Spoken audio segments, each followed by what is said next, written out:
Bisan pa dili sayon ang ikalimtan ka. Hangtod karon ako napabot pa nga mahibalik pang kagahapon ta.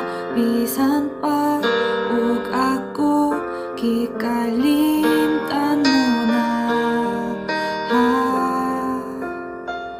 Bisan pa ug may lain ka na, karon ikaw lang gihapon ang higugma.